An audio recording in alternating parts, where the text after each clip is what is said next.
गांव में वीर और मोहन नाम के दो गरीब भाई रहा करते थे। दोनों गांव में छोटी मोटी मजदूरी करके किसी तरह अपना गुजारा किया करते थे। शाम के समय वीर अपने घर पर आता है और अपने भाई को मौजूद न पाकर अपनी पत्नी गौरी से पूछता है। गौरी, अरे मोहन कहाँ गया? अभी तक लौटा क्यों नहीं? तुम्हारा भाई तो अब एकदम निकम्मा हो गया, ना कोई काम करता है ना कमा कर लाता है। दिन भर बस यूं ही गांव की गलियों में आवारागर्दी करता रहता है। ये सुनकर वीर का चेहरा गुस्से से तमतमा उठा।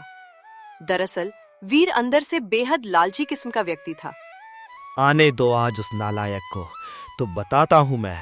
वीर गुस्से में घर के बाहर आकर अपने छोटे भाई मोहन का इंतजार करने लगा। क्यों रे, कहाँ मर गया था जो? भैया, वो काम की तलाश में गया था। बड़ा आया काम की तलाश में। अगर बस यूं ही घूमता रहेगा या कुछ करेगा भी? कोई भी छोटा मोटा काम पकड़ ले। ये घर मुफ्त की रोटियों का अड्डा नहीं है। मैं कोई मूर्ख नहीं हूं जो दिन रात मेहनत करके कमाऊं और तू हराम की खाए। मेरी बीवी है, कल को बच्चे होंगे, उनके बारे में भी सोचना है मुझे। मोहन चुप रहा, अंदर से टूट गया। बिना खाना खाए सो गया।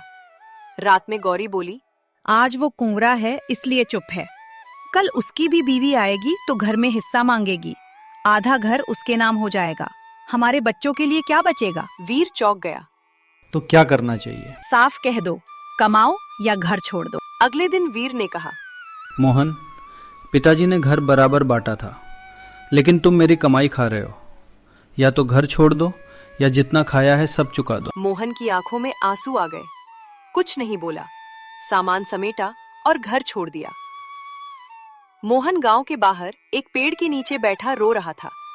तभी गांव का मुखिया आया। क्या हुआ बेटा? मोहन ने सब बताया। मुखिया बोला, गांव के बाहर मेरी एक पुरानी झोपड़ी है, तुम वहां रह सकते हो। मोहन अगले दिन झोपड़ी में रहने लगा।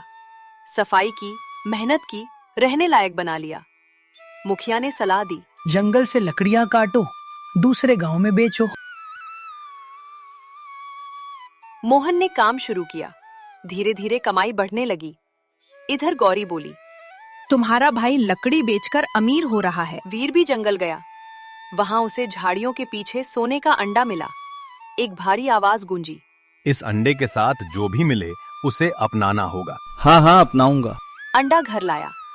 सुबह बेचने जाने लगा तो अंडा फूटा। अंदर से घायल मैना निकली। गौरी बोली, इसे मोहन को दे दो। वीर मैना मोहन को दे आया। अंडा बेचकर ढेर सारा धन कमा लाया। खेत खरीदा, अमीर हो गया। मोहन मैना की सेवा करता रहा। वैद्य की दवा भी काम नहीं आई। एक दिन मैना इंसानी आवाज में बोली, मेरा इलाज लार तालाब के जल से होगा। मुखिया ने रोका। वीर ने मजाक उड़ाया, लेकिन मोहन गया। क्यों आए हो? मोहन ने सच बताया।